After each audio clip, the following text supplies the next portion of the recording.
Nih Pak, indahnya begini Pak. Maaf ya.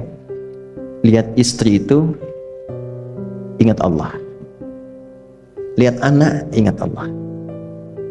Ibu lihat suami ingat Allah. Kalau melihatnya begitu, maka substansi berumah tangga itu nikmat rasanya, dan tanggung jawab itu melekat pada diri kita untuk terjaga dalam kebaikan. Ya. Saya nitipkan handphone saya ke antum, dan antum tahu itu punya saya. Ya, dan Anda mencintai saya misalnya, ta'zim di situ. Mungkin nggak handphone itu ditempatkan di tempat yang tidak baik? Mungkin nggak Anda taruh di lantai begitu saja? Demi Allah saya katakan, mungkin Anda akan mencari tempat terbaik, disimpan di situ, dirapi-rapikan, dilap-lap, karena Anda merasa itu punya saya yang dititipkan pada Anda. Manusia saja bisa Anda perlakukan demikian. Bagaimana ketika Anda melihat anak itu amanah Allah, yang Anda sebagai orang tuanya akan ditanya di kemudian hari. Maka kalau mau bersikap yang gak enak itu gak bisa Pak kita lakukan. Mau bentak tuh gak bisa, mau marah tuh ditahan-tahan. Ya. Dan itu dijaga.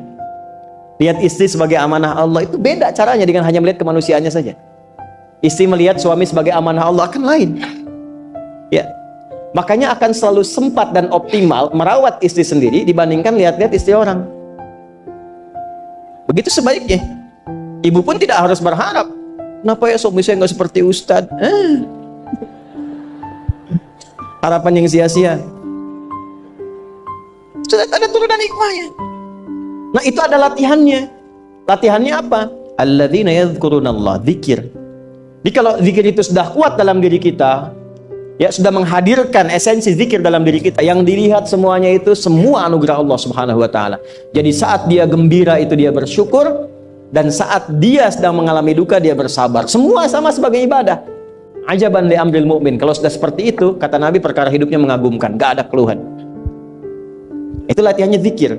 Nah, zikir ini di Quran diturunkan dalam bentuk yang pokok berupa amalan ritual. Karena itulah semua bentuk amalan ritual disebut dengan zikir.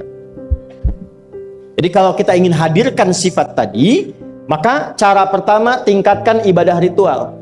Salat. Apalagi? Al-Quran.